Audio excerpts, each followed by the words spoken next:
My presentation is looking at the platinum mine workers in the Marikana area and how they really fit into the evolving sort of social and economic landscape of post-apartheid South Africa. That we think of the images of the mine workers are very much images of, or that we recall from the history of South Africa under apartheid, of semi-skilled underground workers in very dangerous conditions, mostly migrant workers from the Eastern Cape, working for fairly low wages in a high profit industry, and this is broadly true.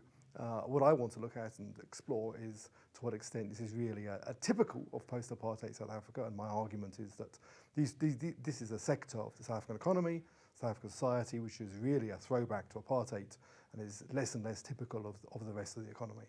For this kind of work I use large-scale survey data on labour market economic patterns.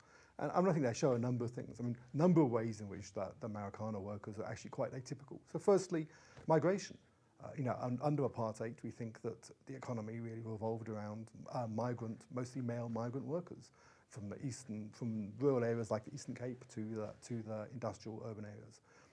And that really has changed. I mean, there's been a serious not a collapse, but a decline of migrant labour since the end of apartheid. The proportions of rural households with migrant workers has shrunk very, very rapidly. Remittances to rural areas from urban areas have declined massively in value. 25, 30 years ago, large rural areas were dependent on remittances. That's just simply no longer the case. Actually, now rural areas are dependent on government grants. So the Marikana workers, who were themselves mostly migrants from the Eastern Cape working on platinum mines, and were remitting money to rural dependents. This is very much what happened under apartheid, but it's not really typical of the post-apartheid South Africa.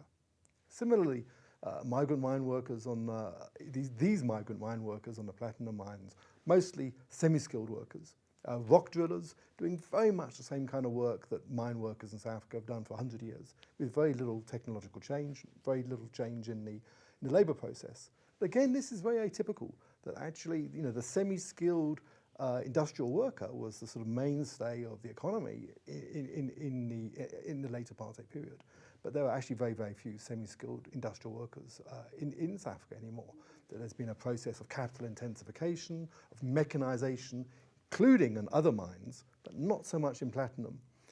You don't find the equivalence of the kind of the rock drillers, semi-skilled workers in other sectors anymore. This is a part of the labour market which has really been gutted through a process of mechanisation on the one side and informalisation on the other. And so in that respect too, this is a very atypical part of the economy. So the strikes tell us a lot, and the strikes and the policing tell us, I think, quite a lot about the tensions of the trade union movement.